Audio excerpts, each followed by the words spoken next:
Je vous remercie. Question de M. Nicolas Rey à M. le ministre délégué chargé des Transports. La parole est à M. Nicolas Rey. Allez-y. Merci Madame la Présidente. Madame la Ministre, en 2019, la SNCF a passé une commande de 28 nouvelles rames au constructeur CAF pour renouveler le matériel roulant sur les lignes ferroviaires Paris-Limoges-Toulouse et Paris-Clermont. Cet investissement était bien sûr indispensable, vu la vétusté des rames actuelles. La rame la plus ancienne a 46 ans sur la ligne de Clermont. Les nouvelles rames commandées devaient initialement être mises en service en 2023 et 2024. La crise du Covid a déjà retardé ce calendrier de 2 ans. Et autre mauvaise nouvelle, le 27 avril dernier, en raison de problèmes techniques lors des essais notamment, le fabricant annonce que les rames ne seront finalement pas livrées avant 2027, soit 4 ans de retard par rapport au calendrier initial. Cette annonce, Madame la Ministre, suscite l'exaspération et la colère des usagers, des entreprises, des élus et de toutes les forces vives de notre territoire. Vous le savez, cette ligne de la honte est marquée par de très nombreux incidents, pannes, retards.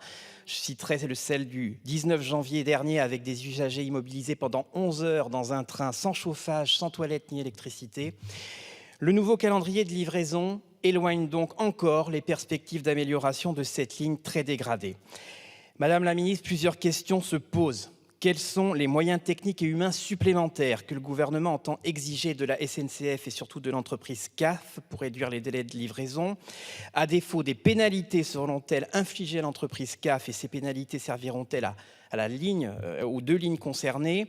Par ailleurs, pour compenser le préjudice subi, entendez-vous, et c'est votre rôle en tant qu'autorité organisatrice, octroyer aux usagers des baisses de tarifs? Les tarifs des billets sur cette ligne sont disproportionnés par rapport à la qualité du service rendu.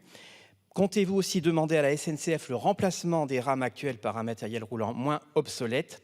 Puis autre question qui est en suspens, avez-vous commandé suffisamment de rames? Lors de votre venue du ministre à Clermont le 23 février dernier, nous vous demandions un rapport d'experts pour trancher cette question.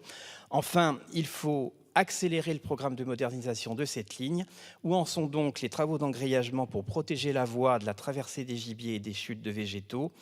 Et surtout, qu'en est-il du programme d'investissement post-2026, une fois les travaux de régénération terminés, pour enfin aboutir à une réduction du temps de trajet et faire un Paris-Clermont en 2h30?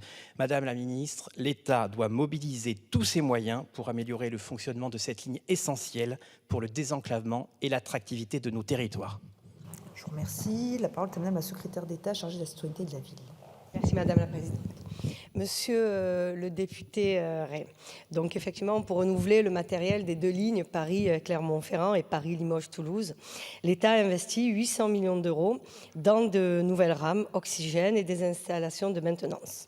Le constructeur ferroviaire espagnol CAF a annoncé que des problèmes techniques découverts au cours des essais entraînent le retard que vous évoquez très justement. S'agissant de la ligne Paris-Clermont-Ferrand, 760 millions d'euros financés par SNCF Réseau sont prévus par la régénération de la ligne et 130 millions d'euros financés par l'État et la région Auvergne-Rhône-Alpes sont prévus pour la moderniser.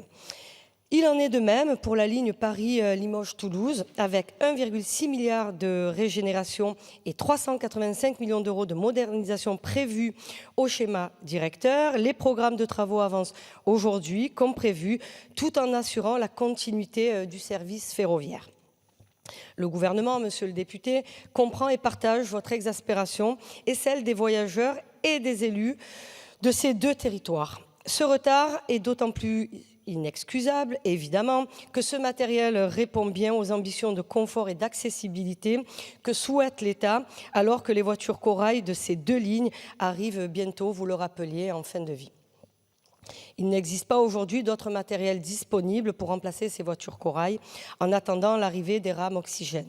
Aussi, l'État va financer les travaux nécessaires à la prolongation des voitures corail. Aujourd'hui, malheureusement, de très nombreuses livraisons de matériel ferroviaire au-delà des rames oxygène ont du retard. Pour comprendre cette situation et dégager des solutions, l'État souhaite qu'un audit soit mené sur la performance industrielle de l'ensemble de la filière ferroviaire, dont les modalités seront précisées dans les prochaines semaines. Des mesures de compensation, évidemment, monsieur le député, des compensations tarifaires sont en cours d'étude avec la SNCF et le constructeur CAF. Le ministre délégué au transport, mon collègue Patrice Vergrit, prévoit d'en faire l'annonce aux acteurs locaux dans les prochaines semaines. J'espère avoir pu vous apporter la réponse la plus précise à votre question. Je vous remercie. Je vous remercie. Monsieur Rey, allez-y. Merci Madame la Ministre. J'entends que vous rappelez les investissements réalisés sur cette ligne. Je rappellerai que ce sont des investissements pour des travaux de rattrapage. Le président Farandou le reconnaît lui-même. Aujourd'hui, les faits sont là. Les rames ne seront pas livrées dans un délai promis. À tout le moins, et pour compenser cette grave défaillance, une diminution du prix des billets ne serait qu'une mesure de justice pour les habitants de nos territoires. Je vous remercie. Question de monsieur